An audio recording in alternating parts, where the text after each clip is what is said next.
তওবা করার পরে আবার তারা ঈমান আনবে। ওয়া আমিলা আমালান সালিহা, তওবা করলো, ঈমান আনলো, ওয়া আমিলা আমালান সালিহা, তারা আবার আমলে সালেহ করলো। আমার আল্লাহ বলে আমলে সালেহ করার কারণে ফাউলাইকা ইউবাদদিলুল্লাহু সাইয়্যাতিহিম হাসানাত, জিন্দেগীর গুনাহ আল্লাহ তওবাকারীর maaf করবে। আমার আল্লাহ তওবাকারীর গুনাহ maaf করে গুনার জায়গায় একটা একটা সওয়াব লিখে দিবে। সুবহানাল্লাহ। এর বাইরে কি কোনো উদ্দেশ্য আমাদের আছে? না। আর মসজিদে আসলে তো টাকা পয়সা পাওয়া যায় না, খাওয়ান পাওয়া যায় না, যায় এই মূল্যবান সময় নষ্ট করে কিছু কিছু মানুষ ব্যবসা করছে, তাদের তো ঠিকই ফায়দা হচ্ছে, দুনিয়াবি ইনকাম করছে, ব্যবসা বাণিজ্য করছে, এর কি আড্ডা মারছে, চা বিড়ি সিগারেট খাচ্ছে, দোকানে টিভি সিনেমা দেখছে, তাদের তো দুনিয়াবি কিছু উপকার হচ্ছে কি হচ্ছে না? তো আমরা যে এখানে এসে বসেছি, নিজের জীবন সময়টা, মূল্যবান সময়টা আমরা আল্লাহর ঘরে দিচ্ছি, আমরা কি আল্লাহর কাছে কিছু পাবো না? কথা বলে না পাবো না? এই মসজিদে আসলে বসলে আল্লাহ পাক বলে বান্দা বান্দির জিন্দেগির সব গুনাহ মাফ করে দেয়। একটা হাদিস আপনাদেরকে শোনাচ্ছিলাম, তিরমিজি শরীফ প্রথম খণ্ডের একটা হাদিস। মসজিদে যারা প্রথমে আসে, ইমামের খুতবা শুনে বসে মনোযোগ সহকারে আলেম আমল করার নিয়তে মানুষগুলো সুন্দর করে এসে জমে জমে বসে যায়, আর ইমামের খুতবা মনোযোগ সহকারে শুনে। আল্লাহ নবী সাল্লাল্লাহু আলাইহি ওয়াসাল্লাম বলছে, দুনিয়ার মানুষগুলো ব্যবসা বাণিজ্য করলে যে তাদের দুনিয়াবি ফায়দা হচ্ছে, আর যে মানুষগুলো আগে আগে মসজিদে আসলো এদের আখিরাতি ফায়দা হবে কেমন? যারা আগে আসলো, বসলো, কথা শুনলো, আল্লাহর রাহে একটি উট কুরবানি দিলে যে পরিমাণ সওয়াব হয়, আল্লাহ পাক এই বান্দাগুলোর আমল নামায় এই পরিমাণ সওয়াব তার বান্দার আমল নামায় লিখে দেয়। কথা কি ছোট না বড়? একটা উট কেনার সামর্থ্য আমাদের অনেকের নাই, আছে? কিন্তু মসজিদে আসলে সবাই আগে আগে তার আমল নামে একটা উট কুরবানি দিলে যে সওয়াব, এই সওয়াব আল্লাহ তার আমল নামে লিখে দেয়। এই কথাটা বলেছেন জনাবে রাসূলুল্লাহ সাল্লাল্লাহু আলাইহি ওয়াসাল্লাম। যে নবী জীবনে একটা মিথ্যা কথা কোনোদিন বলে নাই, এই নবীর কথার ভিতর বিন্দু পরিমাণ সন্দেহ আছে? এর ভিতরে যদি কেউ সন্দেহ পোষণ করে তা তার ঈমান থাকবে?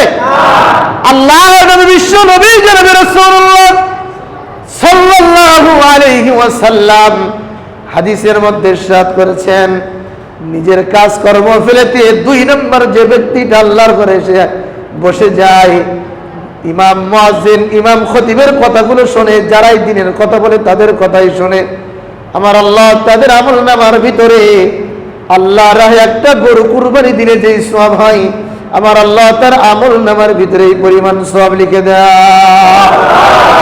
তিন নম্বর পয়েন্ট, যে ব্যক্তি আলোচনা শোনার জন্য, পরকালে কিছু পাওয়ার জন্য তৃতীয় নম্বরে মসজিদে এসে বসে যায়, আলোচনাগুলো শুনে আমল করার চেষ্টা করে, আল্লাহ রাহে একটা বকরি কুরবানি দিলে যে পরিমাণ সওয়াব হয়, আসমানের রব তার আমল নামার ভিতরে এই পরিমাণ সওয়াব লিখে দেয়।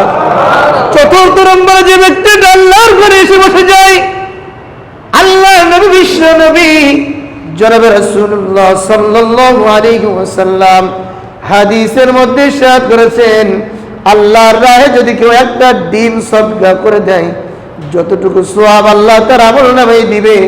চতুর্থ নম্বর যে ব্যক্তি মসজিদে প্রবেশ করবে, আমার আল্লাহ তার আমল নামার ভিতরে এই পরিমাণ সওয়াব লিখে দেয়। এরপরে নূরের ফেরেশতাগুলো আমলের খাতাটা বন্ধ করে ইমাম খতিবের খুতবা শোনার জন্য মসজিদের চতুর্পাশে বেষ্টন করতে শুরু করে দেয়। সুবহানাল্লাহ। শুধু তাই নয় রে মুসলমান, এক ফেরেশতার কাঁধের উপর আরেক ফেরেশতা, আরেক ফেরেশতার কাঁধের উপর আরেক ফেরেশতা, আরেক ফেরেশতার কাঁধের উপর আরেক ফেরেশতা, এমন করতে করতে করতে করতে আরশে মহল্লা পর্যন্ত, এই মসজিদ থেকে আরশে মহল্লা পর্যন্ত পৌঁছে যায়। আমার আল্লাহ আসমানের রব ডেকে ডেকে বলে, ও ফেরেশতার দল, তোমরা কেন আমার কাছে এমন ভাবে তোমরা ভিড় জমাচ্ছ? ফেরেশতারা ডেকে ডেকে বলে, আল্লাহ, ওই মাতবার বাড়ি, গোলবাগ মাতবার বাড়ি জামে মসজিদের ভিতরে আপনার কিছু বান্দারা মসজিদের ভিতরে এসে কোরআন থেকে আলোচনা করছে, হাদিস থেকে আলোচনা করছে, শুনছে, মনোযোগ সহকারে শুনছে। আল্লাহ তাদের জন্য আমরা সুপারিশ করতে চাই। কয় তারা সেখানে বসে বসে কি বলে?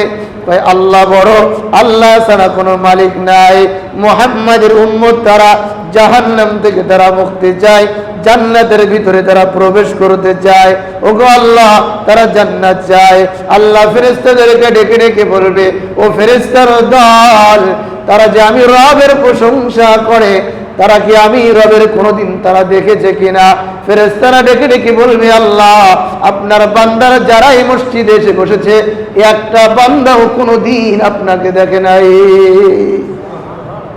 আসমানের রব ডেকে ডেকে বলে, ফেরেশতারা তোমরা সাক্ষী থাকো যে বান্দাগুলো নিজের কাজ কামগুলো ফেরত হয়ে আমি আল্লাহর প্রশংসা করার জন্য মসজিদে হাজিরা দিল, তোমরা সাক্ষী থাকো আমি আমার বান্দাগুলোর জিন্দেগীর সমস্ত গুনাহ খাতাগুলি মাফ করে দিলাম।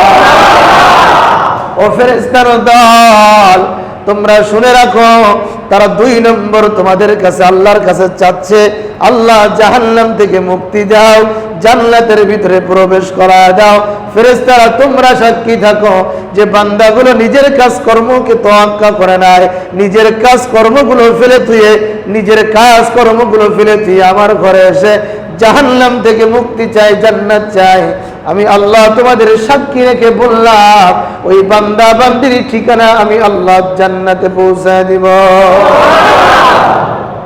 যাও ফেরেশতা, তোমরা গিয়ে ওয়া নাযালাত আলাইহিমুস সাকিনা, এই যে একটা মজলিস এখানে বসা হয়েছে, এই মজলিসের উপরে আল্লাহ তাদের উপরে সাকিনা নাজিল করে, রহমত নাজিল করে, রহমতের বৃষ্টি বর্ষণ করে।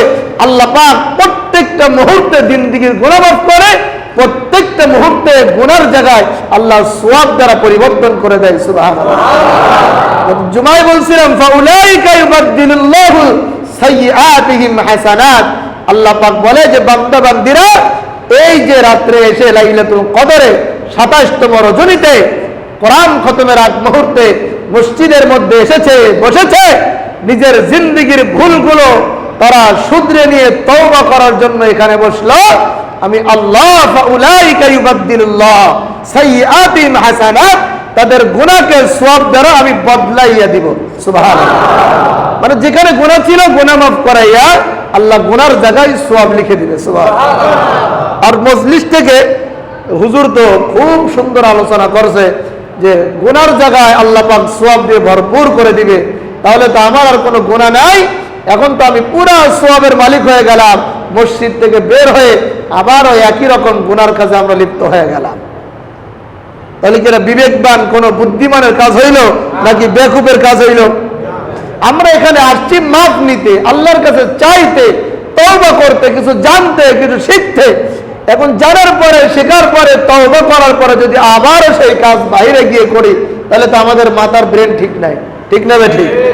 এই জন্য এখান থেকে যাওয়ার সময় ভাবতে হবে যে আল্লাহ পাক আমাদের গুনাহ খাতা মাফ করে দিয়েছেন। আল্লাহ পাক বলছে, ইল্লা মান তাবা ওয়া আমানা ওয়া আমিলা আমালান সালিহা। আমি যে আয়াত পড়েছি, আয়াতের আগের আয়াতটা হচ্ছে আল্লাহ পাক বলছে, ইল্লা মান তাবা ওয়া আমানা ওয়া আমিলা আমালান সালিহা। নিশ্চয় যারা ইল্লা মান তাবা, যারা তওবা করবে, ওয়া আমানা, তওবা করার পরে আবার তারা ঈমান আনবে, ওয়া আমিলা আমালান সালিহা, তওবা করলো, ঈমান আনলো, ওয়া আমিলা আমালান সালিহা, তারা আবার আমলে সালিহ করলো।